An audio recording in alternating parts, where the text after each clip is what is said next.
નમસ્કાર. તો ચાલો આજે આપણે બેટ દ્વારકા ટાપુ વિશેના એક વાયરલ થયેલા લખાણને સમજીએ. આ લખાણ એક ચોક્કસ દૃષ્ટિકોણ રજૂ કરે છે અને એની શરૂઆત એક સવાલથી થાય છે કે વડાપ્રધાને તાજેતરમાં આ જગ્યાની મુલાકાત કેમ લીધી. ચાલો આ આખી વાતને ઊંડાણથી જોઈએ. સારું, તો ચાલો આ આખી વાતને શરૂઆતથી સમજીએ. આપણે આખી ઘટનાને જે રીતે સ્ત્રોતમાં આપેલી છે એ જ ક્રમમાં જોઈશું. એટલે કે ટાપુના ભૂતકાળથી લઈને ત્યાં આવેલા બદલાવ, કાનૂની લડાઈ અને છેલ્લે સરકારી કાર્યવાહી સુધી. આખી વાતની જડ સુધી પહોંચવા માટે પહેલાં તો એ જાણવું જરૂરી છે કે આ બધી ઘટનાઓ શરૂ થઈ એ પહેલાં આ સ્ત્રોત મુજબ ટાપુ કેવો હતો. ચાલો સૌથી પહેલા વિભાગથી શરૂઆત કરીએ. આ વિભાગમાં સ્ત્રોત આપણને એ સમયમાં લઈ જાય છે જ્યારે બેટ દ્વારકાનું ચિત્ર કંઈક અલગ જ હતું.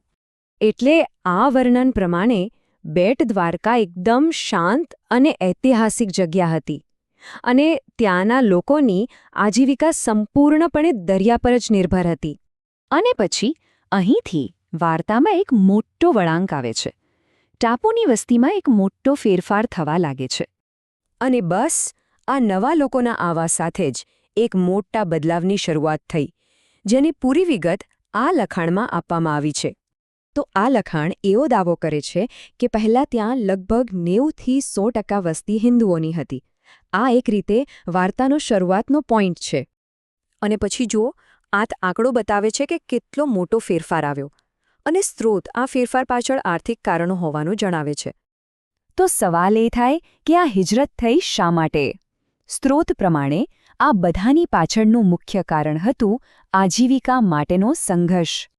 આ લખાણમાં એવો આરોપ લગાવવામાં આવ્યો છે કે ટાપુના જે બે મુખ્ય કમાણીના સાધનો હતા, એટલે કે માછીમારી અને બોટિંગ, એના પર ધીરે ધીરે વ્યવસ્થિત રીતે કબજો કરી લેવામાં આવ્યો અને આની સીધી અસર ત્યાંના મૂળ રહેવાસીઓ પર પડી.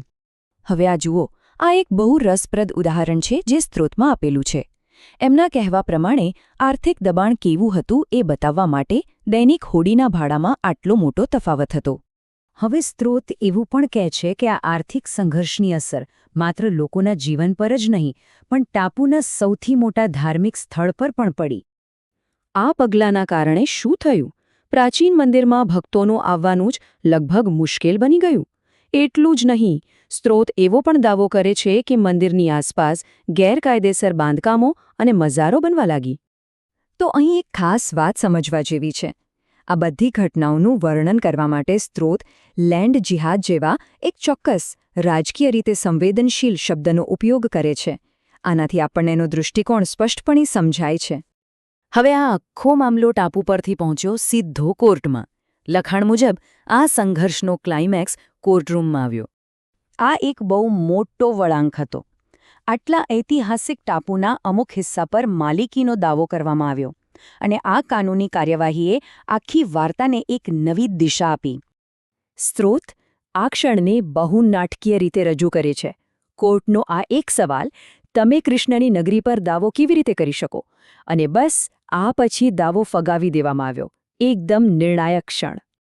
તો ચાલો હવે આપણે વાર્તાના છેલ્લા ભાગ તરફ જઈએ અને જોઈએ કે આ બધું થયા પછી સરકારે શું પગલાં લીધા.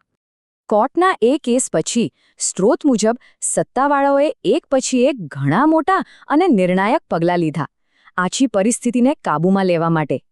અને અંતે લખાણ એવા નિષ્કર્ષ પર આવે છે કે આ સિગ્નેચર બ્રિજના કારણે હોડીવાળાઓની મોનોપોલી તૂટી અને સરકારનું નિયંત્રણ પાછું આવ્યું. સ્ત્રોતના લેખક આને એક સફળ સમાધાન તરીકે જુએ છે અને એનું શ્રેય વડાપ્રધાન મોદીને આપે છે.